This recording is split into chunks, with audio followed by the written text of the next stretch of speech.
ओम शांति। आज 24 दिसंबर 2023 प्रातः मुरली ओम शांति अव्यक्त बाप दादा रिवाइज 3/4 मधुबन। आज बाबा के अव्यक्त महावाक्य हैं। बाबा ने सुनाया आज, पुराने संस्कारों को खत्म कर अपने निजी संस्कार धारण करने वाले एवर रेडी बनो। बाबा ने कहा, पुराने संस्कारों को खत्म कर अपने निजी संस्कार धारण करने वाले एवर रेडी बनो। आज बाप दादा अपने चारों ओर से विश्व के बाप के लब में लवलीन और लक्की बच्चों को देख रहे हैं।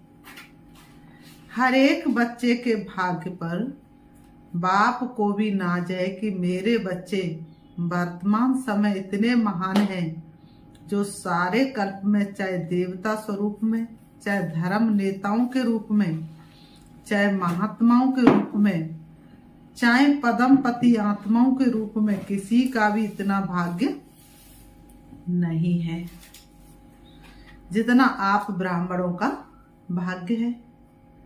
तो अपने ऐसे श्रेष्ठ भाग्य को सदा स्मृति में रखते हो, सदा ये अनहद गीत मन में गाते रहते हो कि वाह भाग्य विधाता बाप और वाह मुझ श्रेष्ठ आत्मा का भाग्य। जिसका स्वयं भगवान साथी हो उसके भाग्य की कोई सराहना क्या कर सकता है। यह भाग्य का गीत सदा ऑटोमेटिक बजता रहता है। बाप बच्चों को देख देख सदा हर्षित होते हैं। बच्चे भी हर्षित होते, लेकिन कभी कभी बीच में अपने भाग्य को इमर्ज करने के बजाय मर्ज कर देते हैं। जब बाप देखते हैं कि बच्चों के अंदर अपने सौभाग्य का नशा निश्चय मर्ज हो जाता है तो क्या कहेंगे, ड्रामा। बाबा ने कहा, बच्चों को अपने भाग्य का नशा मर्ज हो जाता है तो उसको क्या कहेंगे, ड्रामा। लेकिन बाप दादा सभी बच्चों को सदा ही भाग्य के स्मृति स्वरूप देखने चाहते हैं। आप भी सभी चाहते हो, यही है, आप भी सभी चाहते यही है, लेकिन बीच में आ जाता है। किसी से भी पूछो तो सब बच्चे यही लक्ष्य रख करके चल रहे हैं कि मुझे बाप समान बनना ही है।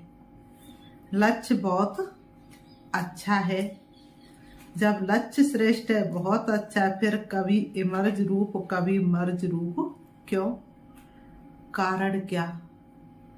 बाप दादा से इतने अच्छे अच्छे वायदे भी करते हैं, रूहान भी करते, फिर भी लक्ष्य और लक्षण में अंतर क्यों?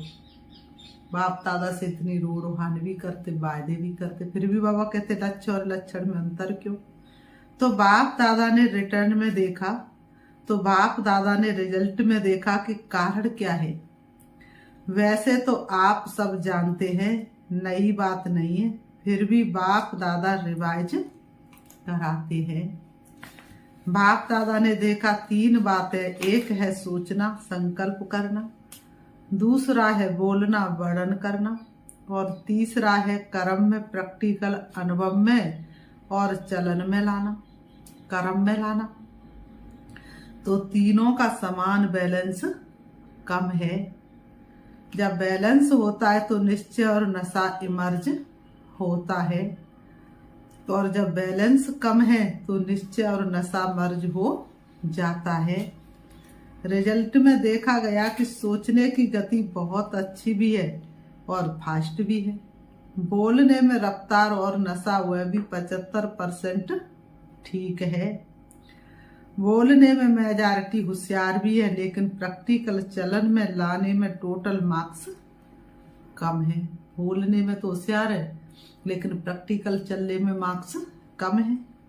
तो 2 बातों में ठीक है, लेकिन तीसरी बात में बहुत कम है। कारण, जब संकल्प भी अच्छा है, बोल भी बहुत सुंदर रूप में है, फिर प्रैक्टिकल में कम क्यों होता है? कारण क्या है? बाबा कहते जानते हो? हाँ या ना बोलो, जानते बहुत अच्छा है। अगर किसी को भी कहेंगे इस टॉपिक पर भाषण करो या क्लास कराओ तो कितना अच्छा क्लास कराएंगे ना। और बड़े निश्चय से फलक से भाषण भी करेंगे, क्लास भी कराएंगे, कराते हैं। बाप दादा सबके क्लासेस सुनते हैं, क्या क्या बोलते हैं, मुस्कराते रहते वाह वाह बच्चे वाह, मुस्कराते वाह बच्चे वाह। मूल बात है, बाप दादा ने पहले भी सुनाया है, ये रिवाज कोर्स चल रहा है। बाबा ने कहा ये रिवाज कोर्स चल रहा है। तो बाप कहते कि कारण एक ही है, ज्यादा भी नहीं है, एक ही कारण है। और बाप दादा समझते हैं कि कारण को निवारण करना मुश्किल भी नहीं है, बहुत सहज है, लेकिन सहज को मुश्किल बना देते हैं। मुश्किल है नहीं, बना देते हैं। क्यों? नशा मर्ज हो जाता है। एक ही कारण है। बाबा ने कहा जो भी धारणा की बात है सुनते हो, करते भी हो, चाहे शक्तियों के रूप में चाहे गुणों के रूप में, धारणा की बातें बहुत अच्छी अच्छी करते हो, इतनी अच्छी करते हो जो सुनने वाले चाहे ज्ञानी सुनकर बहुत, बाबा का धारणा की बातें कितनी अच्छी अच्छी करते हो, जो सुनकर के चाहे अज्ञानी सुनकर बहुत अच्छा कहकर खूब तालियां बजाते हैं। बाबा ने कहा जब तुम ज्ञान की बातें करते हो तो आपकी बातें सुनकर के चाहे ज्ञानी है चाहे अज्ञानी खूब तालियां बजाते हैं। बहुत अच्छा कहा। बाबा कहते लेकिन कितने बार लेकिन आया? बाबा ने कहा लेकिन कितने बार आया? लेकिन ही विघ्न डाल देता। ये तो सब ठीक है, लेकिन बाबा ने कहा ये लेकिन ही तो विघ्न डाल देता है। लेकिन शब्द समाप्त होना अर्थात बाप समान समीप आना और बाप के समीप आना अर्थात समय को समीप लाना। लेकिन अभी तक लेकिन शब्द कहना पड़ता है। बाप को अच्छा नहीं लगता, लेकिन कहना ही पड़ता है। तो कारण क्या? बाबा ने कहा बाप को ये लेकिन शब्द अच्छा नहीं लगता है, लेकिन कहना ही पड़ता। तो उन्होंने कहा ये लेकिन क्या? बाबा ने कहा तो कारण क्या है? जो भी कहते हो धारण भी करते हो, धारणा के रूप से धारण करते हो, और वह धारणा किसकी थोड़ा समय किसकी ज्यादा समय भी चलती है। लेकिन धारणा प्रैक्टिकल में सदा बढ़ती चले, उसके लिए यही मुख्य बात है कि जैसे द्वापुर से लेकर अंतिम जन्म तक जो भी अवगुण व कमजोरियां हैं उसकी धारणा संस्कार रूप में बन गई हैं। कौन सी धारणा बन गई है? द्वापर युग से जो कमी कमजोरी अंदर आई ना, रूठने का संस्कार, थोड़ी सी कोई बात नहीं है तो भी वह बुरी लग गई। ये संस्कार क्या हो गए हैं? बन गए है ना, धारणा बन गई है ना। और संस्कार बनने के कारण मेहनत नहीं करना पड़ता है। बाबा ने कहा रूठना कितनी देर में होता है? 1 सेकंड में। तुमको रूठने में कोई मेहनत लगती है? तुमको क्रोध करने में कोई मेहनत लगती है? व्यर्थ सोचने में कोई मेहनत लगती है? व्यर्थ बोलने में कोई मेहनत लगती है? नहीं, क्योंकि ये द्वापर युग से क्या बन गए हैं? निजी संस्कार बन गए हैं ना। तो बाबा ने कहा छोड़ना भी चाहते अच्छा नहीं लगता है। अपना ही स्वभाव संस्कार तुम छोड़ना भी चाहते, तुम्हें अच्छा भी नहीं लगता है, फिर भी कहते क्या करें, मेरा संस्कार ऐसा है। फिर भी कहते क्या करें, मैं चाहता तो नहीं हूं, मैं चाहती तो नहीं हूं, लेकिन मेरा संस्कार ऐसा है। आप बुरा नहीं मानना, मेरा संस्कार ऐसा है। संस्कार बना कैसे? ये बुरा जो संस्कार पड़ गया ये बना कैसे? बनाया नहीं तभी तो बना है ना। तो जब द्वापुर से ये उल्टे संस्कार बन गए जिससे आप समय पर मजबूर भी होते हो, फिर भी कहते हो क्या करें संस्कार है, तो संस्कार सहज ना चाहते हुए भी प्रैक्टिकल में आ जाते हैं ना। किसी को क्रोध आ जाता है, थोड़े समय के बाद कहते आप बुरा नहीं मानना, मेरा संस्कार है। किसी को क्रोध आ जाता है और क्रोध में आकर के उल्टा सुल्टा बोलने लगता है, फिर कहेंगे आप बुरा मत मानना, मेरा ये संस्कार है। क्रोध को संस्कार बनाया, अवगुण को संस्कार बनाया, और गुणों को संस्कार क्यों नहीं बनाया? जैसे क्रोध अज्ञान की शक्ति और ज्ञान की शक्ति शांति है, सहन शक्ति है। बाबा ने कहा अज्ञान की शक्ति क्या है? क्रोध, और ज्ञान की शक्ति शांति है, सहन शक्ति है। तो अज्ञान की शक्ति क्रोध को बहुत अच्छी तरह से संस्कार बना लिया है ना।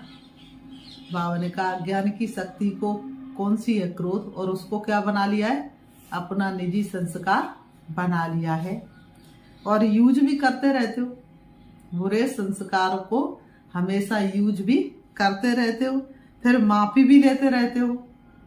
फिर क्या करते हैं? माफी भी लेते रहते हो। माफ कर देना आगे से नहीं होगा, और आगे और ज्यादा होता है, आगे और ज्यादा होता है। कारण क्योंकि संस्कार बना दिया है ना। तो बाप दादा एक ही बात बच्चों को बार बार सुनाते हैं कि अभी हर गुण को, हर ज्ञान की बात को संस्कार रूप में बनाओ। ब्राह्मण आत्माओं के निजी संस्कार कौन से हैं? बाबा पूछ रहे ब्राह्मण आत्माओं के निजी संस्कार कौन से हैं? बाबा कहते क्रोध या सहन शक्ति? क्या है ब्राह्मण के निजी संस्कार? क्रोध या सहन शक्ति? कौन सा है? बाबा ने कहा कौन सा है? सहन शक्ति शांति की शक्ति ये है ना। तो अवगुणों को तो सहजी संस्कार बना दिया, कूट कूट कर अंदर डाल दिया है। अवगुणों को क्या कर दिया? कूट कूट करके अंदर डाल दिया है, उसे अपना हथियार बना लिया है, अपने उसको अपना निजी संस्कार बना लिया है, जो ना चाहते भी निकलता रहता है। चाहते थोड़ी नहीं है कि हम क्रोध करें, हम अशांत हो जाए, हमारे कारण दूसरे दुख उठाएं। ऐसे हर गुण को अंदर कूट कूट कर बाबा कहते संस्कार बनाओ। तो बाबा कहते मेरा निजी संस्कार कौन सा? ये सदा याद रखो। वह तो रावण की जायदाद संस्कार बना दिया है ना। पराये माल को अपना बना लिया, अब बाप के खजाने को अपना बनाओ।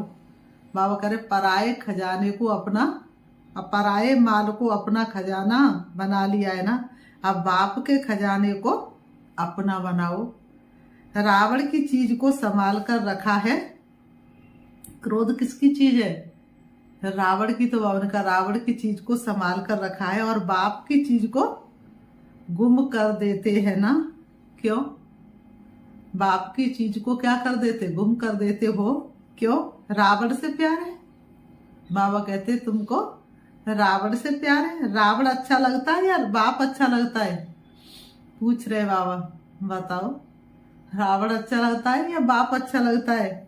कहेंगे तो सभी क्या कहेंगे? नहीं, हमको तो बाप अच्छा लगता है। यही मन से कह रहे हैं ना बाबा, करे यही कह रहे हैं ना मन से। लेकिन जो अच्छा लगता उसकी बात निश्चय की स्याही से दिल में समा जाती है। जब कोई रावण के संस्कार के बस होते हैं और फिर भी कहते रहते बाबा आपसे मेरा बहुत प्यार है, और बसीभूत किसके हैं? अभी रावण के। फिर भी कहते बाबा आपके सिवाय तो मेरा कोई नहीं, आपके बिना तो मैं रह नहीं सकती हूँ। बहुत प्यार है बाबा, आपसे बहुत प्यार है। बाप पूछते हैं कितना प्यार है? बाबा फिर पूछते हैं बच्चों बताओ तुम्हें कितना प्यार है? तो कहते हैं, क्या कहते बताओ? तो कहते बाबा आकाश से भी ज्यादा प्यार है। तो कहेंगे बाबा आकाश से भी ज्यादा प्यार है। बाप सुन करके खुश भी होते हैं कि कितने भोले बच्चे हैं।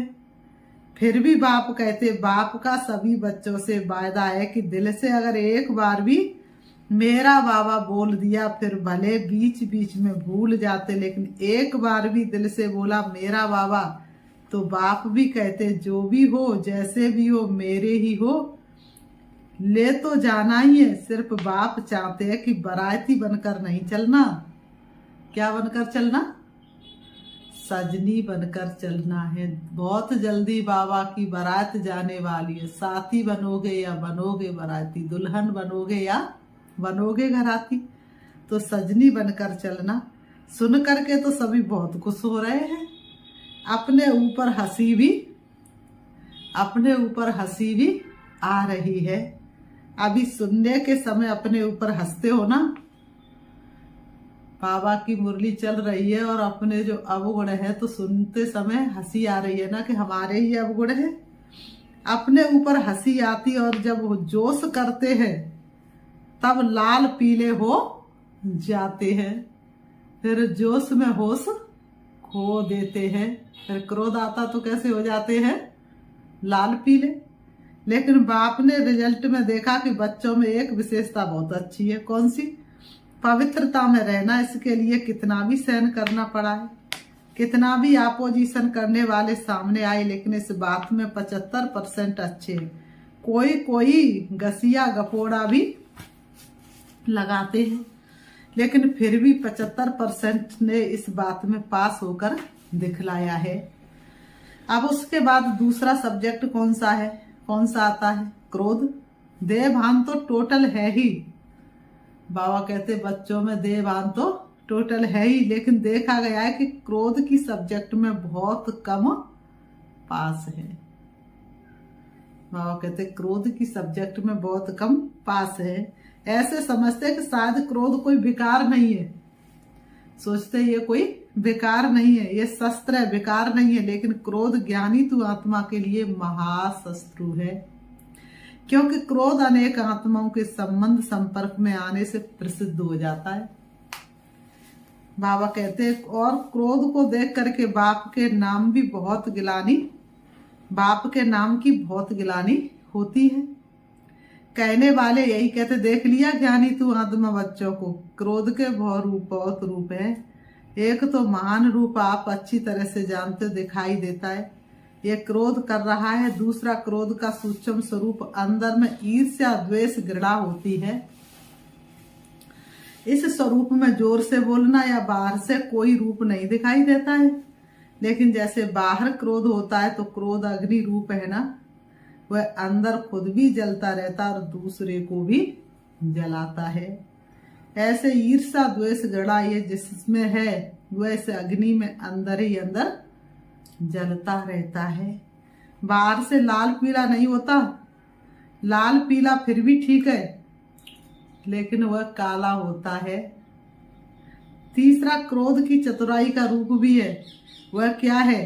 कहने में समझने में ऐसे समझते व कहते कि कहाँ सीरियस होना ही पड़ता है, कहाँ लौ उठाना ही पड़ता है कल्याण के लिए। अभी कल्याण है या नहीं वह अपने से पूछो। बाप दादा ने किसी को भी अपने हाथ में लॉ कानून उठाने की छुट्टी नहीं दी है। क्या कोई मुरली में कहा है कि भले लॉ उठाओ, क्रोध नहीं करो? लॉ उठाने वाले के अंदर का रूप वही क्रोध का अंश होता है। जो निमित्त आत्मा है वह भी लॉ उठाते नहीं, लेकिन उनको लॉ रिवाज कराना पड़ता है। लॉ कोई भी नहीं उठा सकता, लेकिन निमित्त है तो बाप द्वारा बनाए हुए लॉ को रिवाज करना पड़ता है।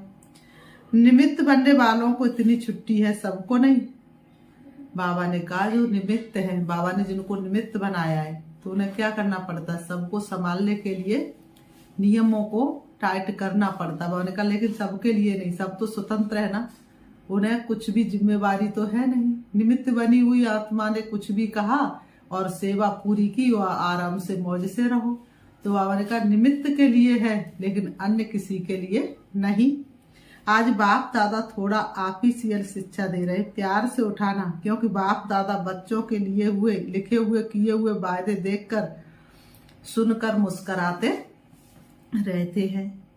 अभी बाप दादा ने जो सुनाया कि हर गुण को निजी संस्कार बनाओ, अंडरलाइन किया। तो अभी से ये कहना कि शांत स्वरूप में रहना, सहनशील बनना, ये तो मेरा संस्कार बन गया है। क्या कहना है आज से? शांति में रहना, शांत चित्त होकर के रहना, ये मेरा निजी संस्कार बन गया है। कोई मुझसे कितना भी कुछ कहे लेकिन मुझे क्रोध आ नहीं सकता। तो बाबा ने कहा अंडरलाइन किया इस संस्कार को, आज से क्या किया, अंडरलाइन किया। तो अभी से ये कहना कि शांत स्वरूप में रहना, सहनशील बनना, ये तो मेरा संस्कार बन गया है। फिर बाप दादा जब मिलन मनाने आए तो इसे अपना निजी संस्कार बनाकर बाप दादा के आगे इन 5-6 मास में दिखाना। इसलिए आप रिजल्ट सुना रहे हैं, इसलिए आज रिजल्ट सुना रहे हैं। क्रोध की रिपोर्ट बहुत आती है, छोटा बड़ा भिन्न भिन्न रूप से क्रोध करते हैं। अभी बाप दादा ज्यादा नहीं खोलते हैं। बाबा कहते ना वतन में बैठे बैठे हर दिल की सुनते। बाबा ने कहा अभी ये बाप दादा ज्यादा नहीं खोलते हैं, लेकिन कहानियां बहुत मजे की हैं। बाबा ने कहा क्रोध की कहानियां बहुत मजे की हैं, इसलिए आज से क्रोध को क्या करेंगे। बाबा पूछ रहे इसलिए आज से क्रोध को क्या करेंगे। बाबा कहते विदाई देंगे। सभी ने ताली बजाई। देखो ताली बजाना तो बहुत सहज है, लेकिन क्रोध की ताली नहीं बजे। बाप दादा अभी ये बार बार सुनने नहीं चाहते हैं, फिर भी रहम पड़ता है तो सुन लेते हैं। तो अब से ये नहीं कहना कि बाबा वायदा तो किया लेकिन फिर ये नहीं कहना बाबा वायदा तो किया लेकिन फिर आ गया। क्या करे, चाहते नहीं आ जाता है। आप ही माया को समझा दो, क्रोध को समझा दो। बच्चे क्या कहते बाबा आप ही माया को समझा दो ना, आप ही क्रोध को समझा दो ना, मेरे पास क्रोध आए ही नहीं। तो ये पुरुषार्थ भी बाप करे, आपके पास क्रोध ना आए और आप क्रोध को बुलाओ। तो बाबा ने कहा ये पुरुषार्थ भी बाप करे और आप प्रारब्धी बच्चे लेंगे, और प्रारब्धी बच्चे लेंगे, ये भी मेहनत बाप करे। तो ऐसा वायदा नहीं करना जो फिर 5 मास के बाद रिजल्ट देखे। भले आप बताओ नहीं बताओ, बाप के पास तो सारी बातें पहुंचती है ना। ऐसी रिजल्ट ना हो, क्या करे, हो जाता है। सरकम टास ऐसे आते, बात बहुत बड़ी हो गई ना। बाप भी समझाने की, बाप को भी बच्चे समझाने की कोशिश करते हैं, बड़े होशियार हैं। बाप को भी अपनी बात समझाने की कोशिश करते, बड़े होशियार हैं। कहते बाबा छोटी मोटी बातें हम पास कर लेते हैं, ये बात ही बड़ी थी ना। अभी दोष किस पर रखा, बात पर। और बात क्या करती है, आई और गई। 5000 वर्ष के बाद फिर बात आएगी। जो 5000 वर्ष के बाद बात आनी है उस पर दोष रख देते हैं। ऐसे नहीं करना। क्या करूं ये संकल्प में भी नहीं लाना। बाप दादा क्रोध के लिए क्यों विशेष कह रहा है, क्योंकि अगर क्रोध को आपने विदाई दे दी तो इसमें लोभ इच्छा सब, बाबा ने कहा लोभ इच्छा सब आ जाता है। लोभ सिर्फ पैसे और खाने का नहीं होता है, भिन्न भिन्न प्रकार की, चाहे ज्ञान की चाहे अज्ञान की, कोई भी इच्छा है, ये भी लोभ है। तो क्रोध को खत्म करने से लोभ स्वतः खत्म होता जाएगा। अहंकार भी खत्म हो जाएगा। अभिमान आता है ना, मैं बड़ा, मैं समझदार, मैं जानता हूँ, ये क्या अपने को समझते हैं, तब क्रोध आता है। तो अभिमान और लोभ ये भी साथ साथ विदाई ले लेंगे। इसलिए बाप दादा विशेष लोभ के लिए ना कह करके क्रोध को अंडरलाइन करा रहा है। तो संस्कार बनाएंगे ना, आज से संस्कार बनाएंगे ना। अभी सब बाबा ने क्या कहा, अभी सब हाथ उठाओ और सबका फोटो निकालो। सबने हाथ उठाया। अभी थोड़ी सी मुबारक देते, बहुत नहीं। और जब फिर से रिजल्ट देखेंगे, फिर वतन के देवताएं भी, स्वर्ग के देवताएं भी आपके ऊपर वाह वाह के पुष्प गिराएंगे। आज से हर एक अपने में देखे, दूसरे का नहीं देखना। दूसरे की ये बात देखने के लिए मन की आंख बंद करना। दूसरे की कमी कमजोरी देखने के लिए मन की आंख बंद करना। ये आंखें तो बंद कर नहीं सकते ना, लेकिन मन की आंख बंद करना। दूसरा करता या तीसरा करता मुझे नहीं देखना है। बाप इतना भी फोर्स देकर कहते कि अगर कोई बिरला मारती भी कोई ऐसी कमजोरी करे तो भी देखने के लिए और सुनने के लिए मन को अंतर्मुखी बनाना। हंसी की बात सुनाए, बाप दादा आज थोड़ा स्पष्ट सुना रहे हैं, बुरा तो नहीं लगता है?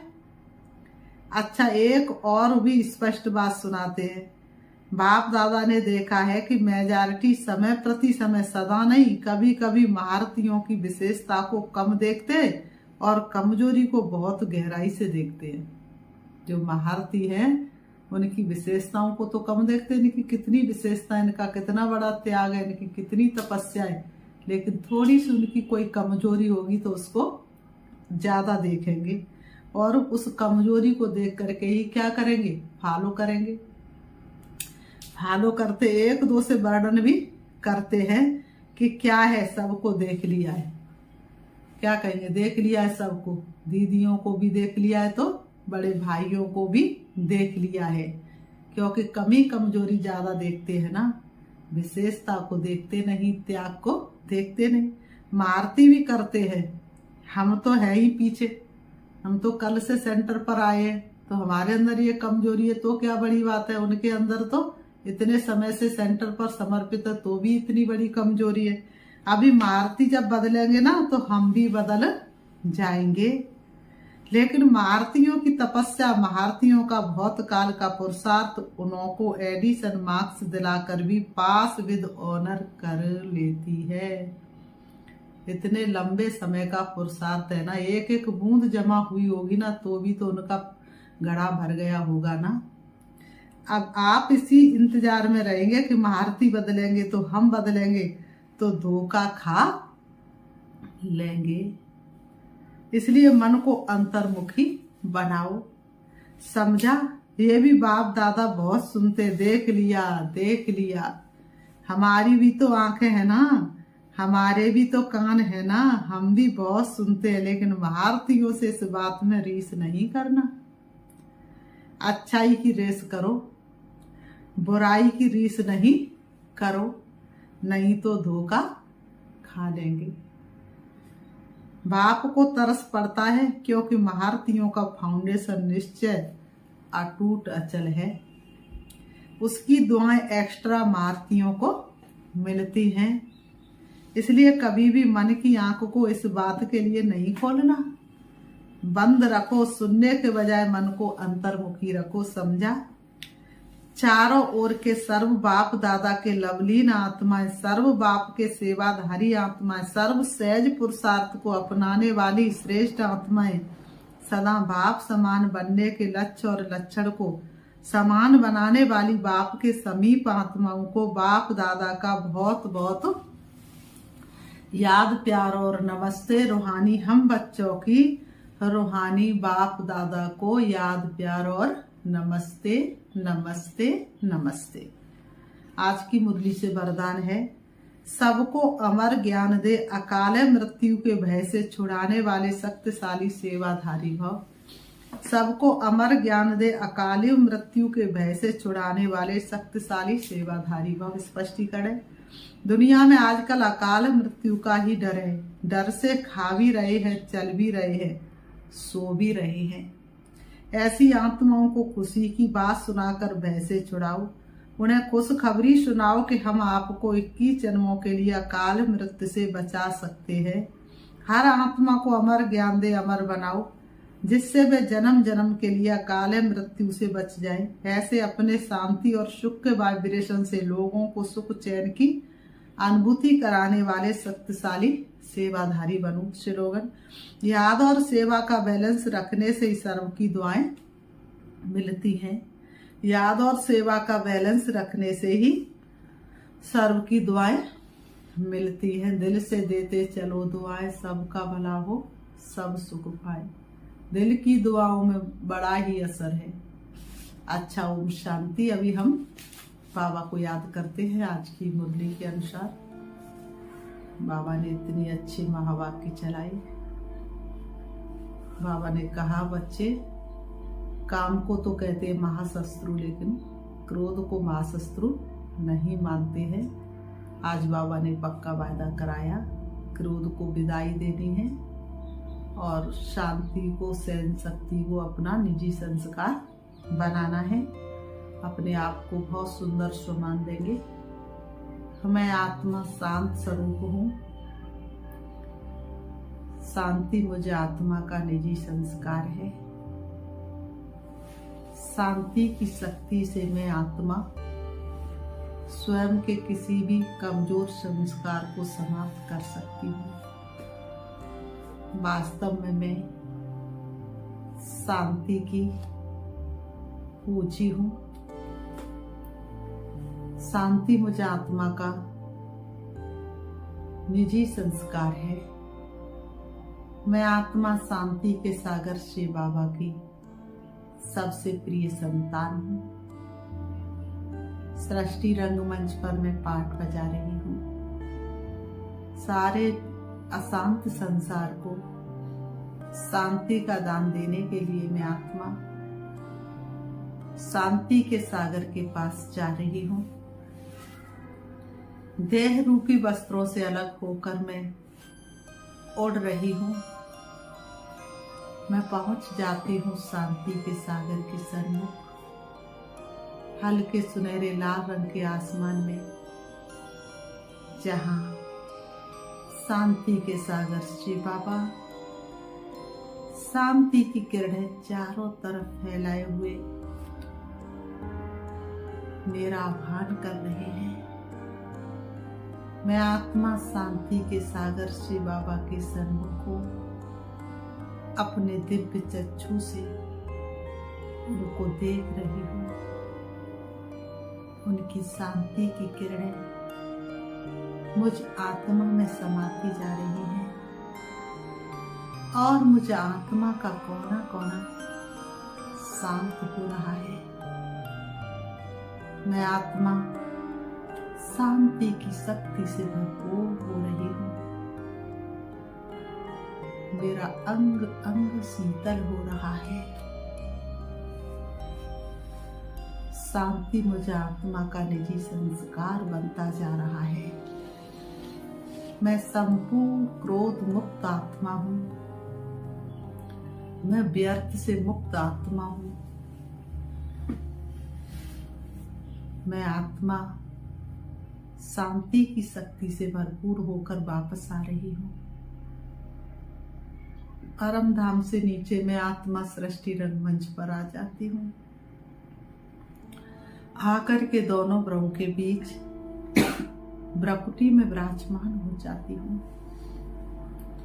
मुझे आत्मा से शांति की किरणें निकल निकल के चारों तरफ फैल रही हैं और चारों तरफ का वातावरण एकदम शांत हो रहा है।